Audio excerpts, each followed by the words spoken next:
Hello students, we are back with another new video, and in this video we are going to start chapter 2 of history. The chapter name is Kings and Kingdoms. In this chapter we will learn about foreign invasion, South India, Rajput, the Deccan, North India. So let's start the video. During the early medieval period, many dynasties ruled India. Early medieval period के दौरान काफ़ी dynasties यानी काफ़ी साम्राज्यों ने India पर rule किया.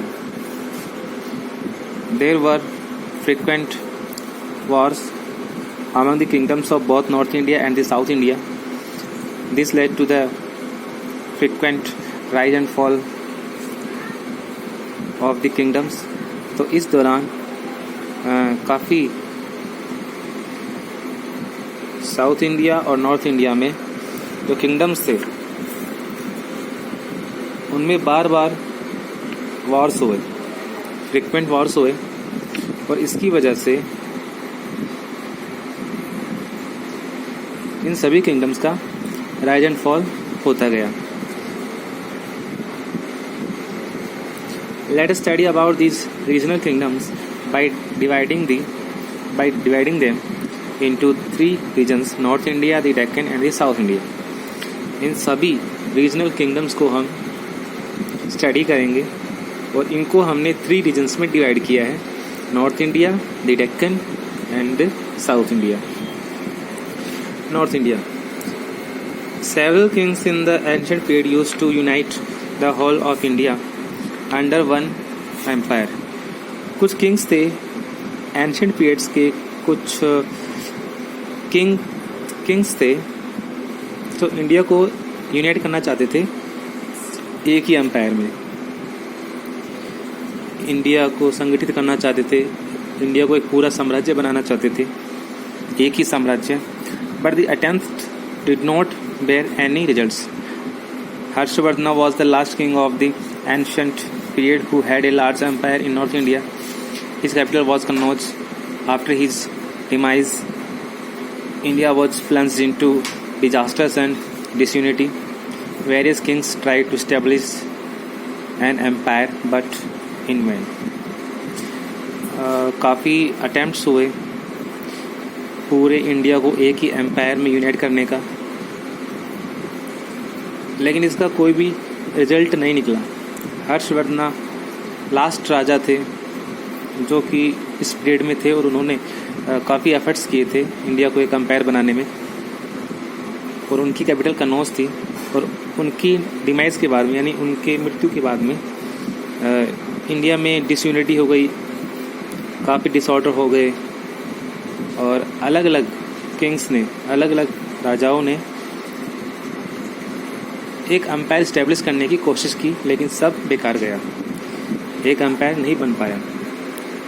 ट्राईपेटाइट struggle for Kannauj. Kannauj के लिए ट्राईपेटाइट स्ट्रगल हुआ. ट्राईपेटाइट मतलब 3 तरह का त्रिकोणीय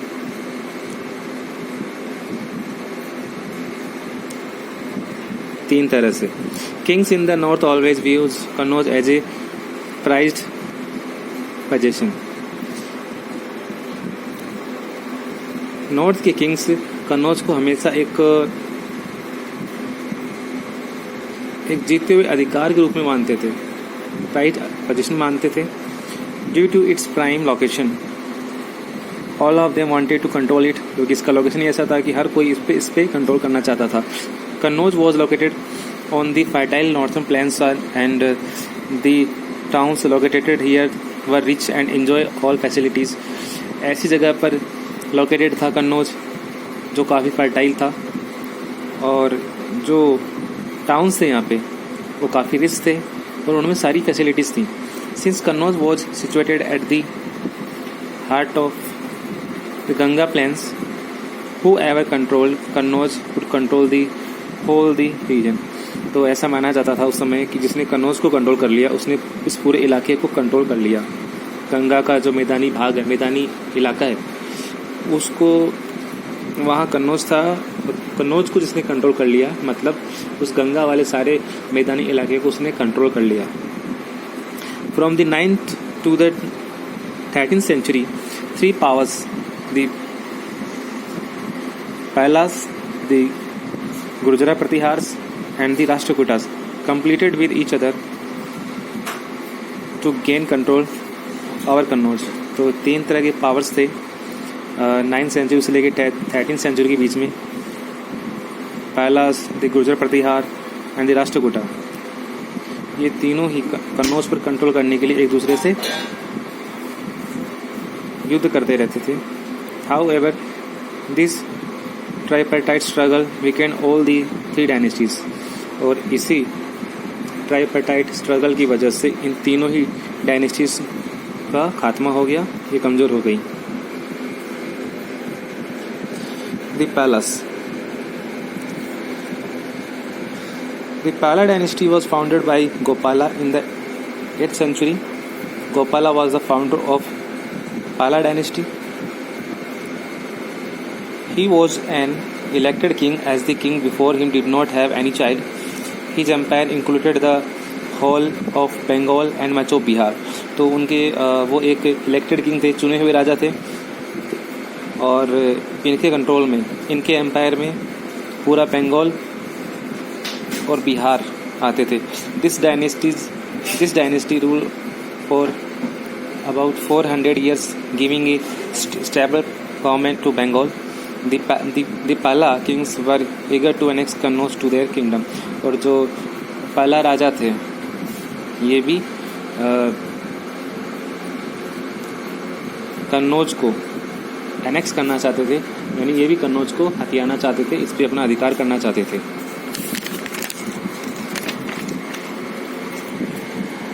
Gopala sons Dharmapala made the dynasty more powerful. और गोपाला के जो सन थे धर्मपाल, उन्होंने पाला डायनेस्टी को और भी पावरफुल बनाया। He even manage to rule over Kannauj for a brief period.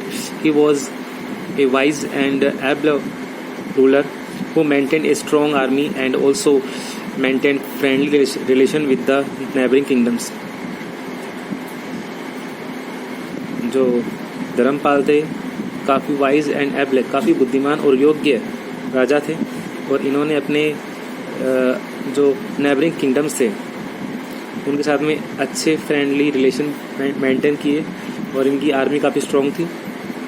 He also encouraged his traders to indulge in overseas and overland trade.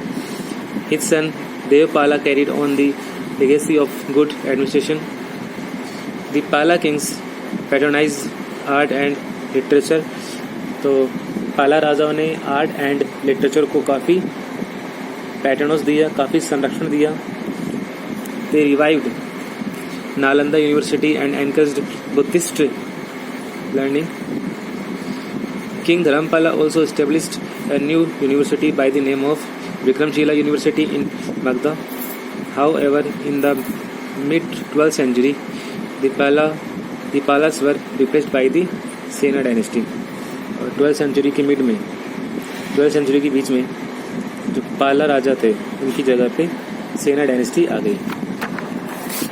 पाला डायनेस्टी की जगह सेना डायनेस्टी ने ले ली। The Pratihars came to power in 8th century at Avanti in Rajasthan। ये जो power में आए प्रतिहार, राजस्थान के अवंती में 8th century में पावर में आए। They were small clans but gradually rose to power। The Pratihars conquered Kannauj for a brief period until they lost it to the Palas। काफ़ी कम समय के लिए इन्होंने कन्नौज को जीता। The Mihir Bhoja was a powerful Pratihara ruler who recovered his strength and regained Kannauj from the Palas। Mihir भोज एक powerful Pratihara ruler थे, इन्होंने अपनी जो शक्ति को फिर से रिकवर किया और कन्नौज पर फिर से अपना अधिकार जमाया। He ruled for about 46 years. His son Mahendrapala expanded his empire further. His successor, however, were weak and could not defend his kingdom against invasion. In 1018, Mahmud of Ghazni defeated the Pratihara ruler and the dynasty came to an end. तो 1018 में गजनी से महमूद आए थे, उसने प्रतिहार ruler को हराया और इस डायनेस्टी का खात्मा किया. एक तरह से ये डायनेस्टी खत्म हो गई. Rashtrakutas this dynasty rule in north western Deccan with their capital at Malkhed. Rashtrakutas की जो कैपिटल थी वो मलखेड़ थी. This region lies in modern Maharashtra, और आज के महाराष्ट्र में ये इलाका आता था नियर सोलापुर के पास में आता था. महाराष्ट्र के सोलापुर में इनका इलाका आता था. The Rashtrakutas rose to power in the 8th century under Danti Durga. Rashtrakuta का जो उदय हुआ, यानी ये पावर में आए, ये 8th century में पावर में आए और दंती दुर्गा के under. They had to fight continuously with the kingdoms in the south as well as in the north. ये कंटिन्यूस फाइट करते रहे और साउथ और नॉर्थ दोनों में ये फाइट करते रहे. This dynasty had many ambitious kings who fought several times with the powerful dynasties of the Pratihars and the Pallas of the north in their bid to control Kannauj and the fertile Ganga plains. Towards the south, they clashed with the Palwas. South में ये पल्लवा से लड़े. The Pandyas and Cholas. पल्वास, पंड्यास and चोला से लड़े. This continuous warfare weakened them considerably. और ये बार बार जो युद्ध ये करते रहे, इसकी वजह से ये कमज़ोर हो गए. Finally, in the 10th century, they were overthrown by Chalukyas. और finally 10th century में चालुक्यों से ये हार गए.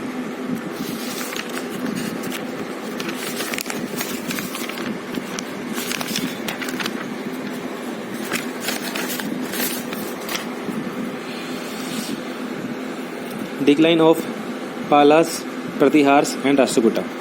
अब ये तीनों ही डायनेस्टीज पावर में आई और एक समय के बाद इनका डिक्लाइन भी हुआ, यानी इनका पतन शुरू हुआ, इनका खात्मा होना शुरू हो गया.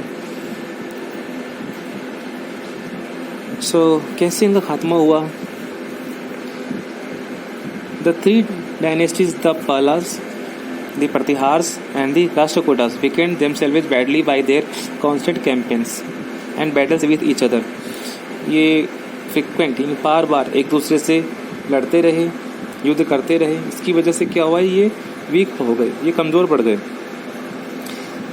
It resulted in the decline of all 3 dynasties with in a short span of 100 years. 100 years के अंदर ही इन तीनों डायनेस्टीज का खात्मा हो गया, और खुद की वजह से ही, क्योंकि तीनों डायनेस्टीज आपस में ही फाइट करते रहे. The Palas were threatened by the Cholas and replaced by the Senas. The Pratihars kingdom broke into several parts and from there rose to Rajputs. The Rashtrakuta were replaced by the Chalukyas.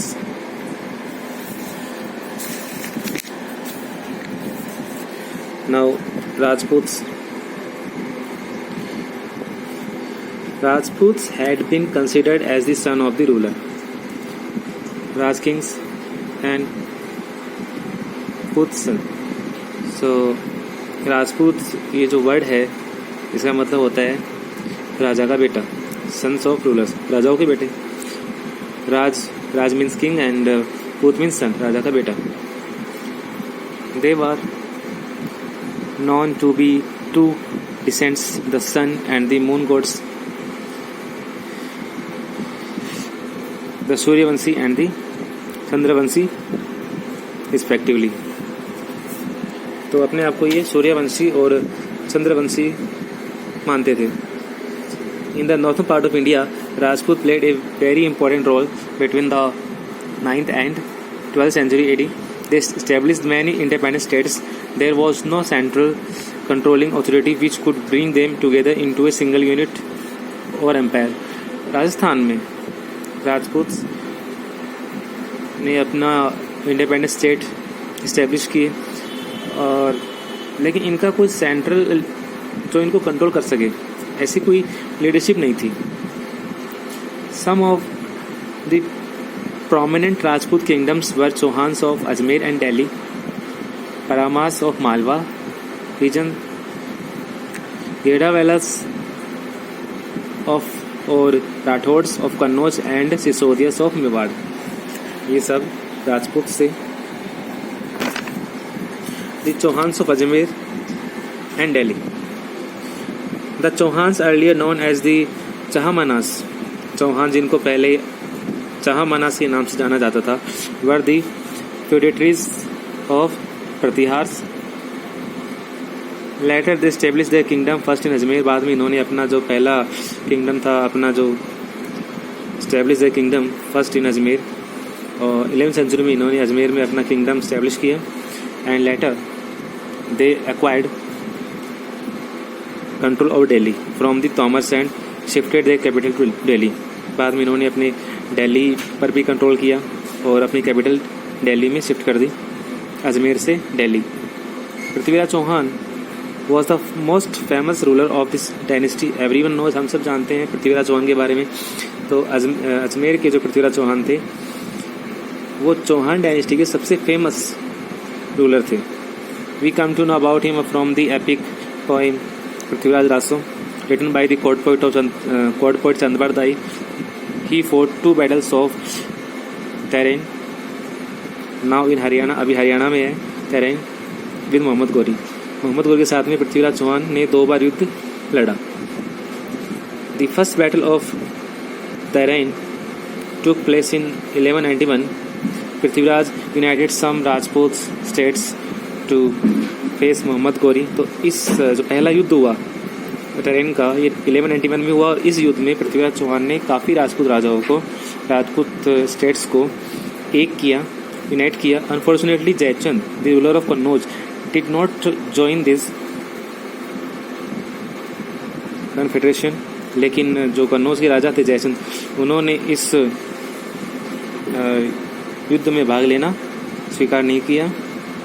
A battle took place in which Gori was wounded and defeated, which caused his army to flee. इस युद्ध में क्या हुआ कि मोहम्मद गौरी काफ़ी घायल हो गया और उसको अपनी आर्मी के साथ में अपनी जान बचाने के लिए भागना पड़ा. The second battle of Tarain was fought in 1192, और उसके एक साल बाद इस सेकंड बैटल हुआ. Mohammad Ghori once again with the spirit of revenge and to establish control over India attacked the kingdom of Prithviraj Chauhan. तो सेकंड बैटल में, टेरेन के सेकंड बैटल में जो कि 1192 में हुआ था, उसमें मोहम्मद गौरी फिर से बदले की भावना से, spirit of revenge and India पर अटैक करके यहाँ पे अपना कंट्रोल एस्टेब्लिश करने के इरादे से फिर से इस युद्ध में आया. This time he get organised a better cavalry and army.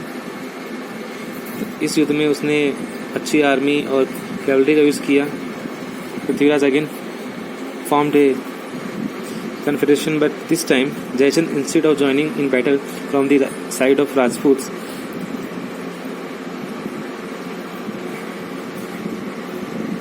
is said to have helped Gori. लेकिन इस युद्ध में जयचंद ने राजपूतों की तरफ से हिस्सा न लेकर मोहम्मद गौरी की हेल्प की. Ultimately in this battle Prithviraj was captured and slain. इस युद्ध में पृथ्वीराज चौहान को बंदी बना लिया गया. आगे का तो हमें सबको पता ही है.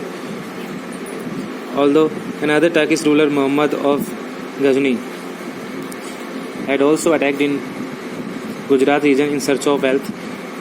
धन की तलाश में ये महमूद गजनी इंडिया में आया. The loss in the battle of Tarain by the Rajputs is considered as the turning point of the dynasty of India. जो टेरेन के सेकंड बैटल में जो राजपूतों की जो हार हुई उसको इंडियन हिस्ट्री में the turning point of the destiny of India the turning point of the destiny of India कहा जाता है। ओके, सो आज के लिए काफ़ी इतना है इस वीडियो में। इस चैप्टर को आप फिर से रीड करना और बाकी के टॉपिक्स हम नेक्स्ट वीडियो में कंप्लीट करेंगे। Till then take care.